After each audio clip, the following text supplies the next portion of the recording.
Hey guys, welcome back to the e-commerce bartender here. In the previous video, we were talking about how to do our listing through Scribbles. We got through the title and the bullet points, but we stopped right at search terms and descriptions. Today we're going to be going over search terms just because I remember trying to find some information on this on YouTube, and I found a couple videos, but it did kind of take me a second. So I'm going to go over this slideshow real quick just to show you guys what search terms is and how to do it, and make sure you format it correctly when you enter it into Amazon. So let's go ahead. So right here we have rules on search terms. The first slide is what words I should use. So first up we have use synonyms of keywords. So obviously if automobile is used throughout your listing as one of the keywords and you haven't used car yet, you're going to want to put car in the search terms. Next up we have use abbreviations. So obviously like use LG for large. And once again, all the way through, if it's up in the listing, up in the bullet points, up in the title, you do not have to put it in the search terms. And then the last one right here is use alternate spellings. So across the pond, they say mustache and moustache, an OU instead of just the original spelling.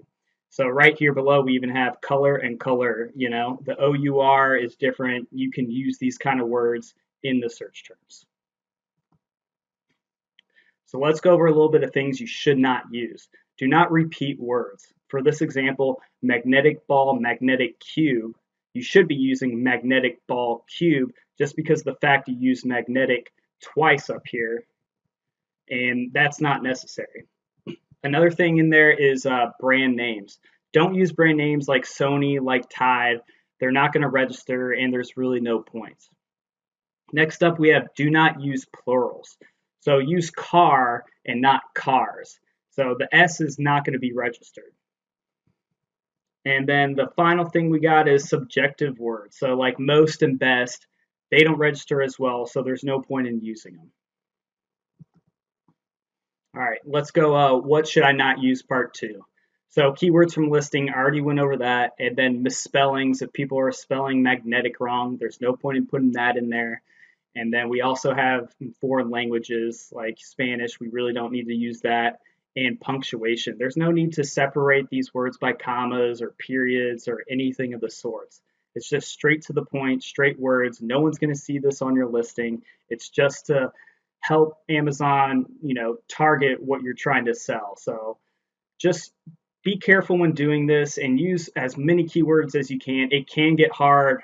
I've run into, plenty of times where I didn't even fill up all the words. So don't feel bad if you can't. Just try to. So that's going to end the slideshow. When I come back, we're going to start going over, Scribbles and how I usually find these back-end search terms to complete my listing. So I'll be right back, guys. All right, guys, continue with the tutorial. I'm going to show you how I usually find these back-end search terms, and usually I use it through the Helium 10 software. I first usually go to Cerebro, the tool we used prior to get our keywords from our competitors, and I actually come right here and go to history, and you can actually get back old searches you used to do. So I went ahead and clicked on that and pulled up that search we did in a previous video. And I just come down to this word frequency right here.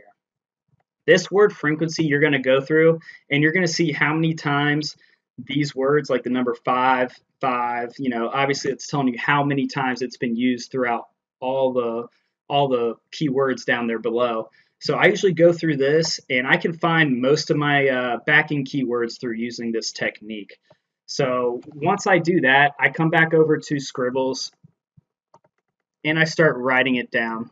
So as you can see, I already put it down in the search terms. If you don't know where it's at, we were working on the title earlier with the bullet point right here. If you scroll all the way down, it's right here.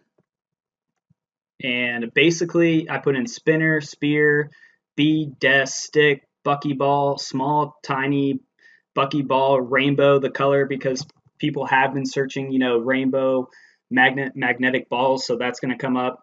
And these are just some examples of back-end search terms that you can use.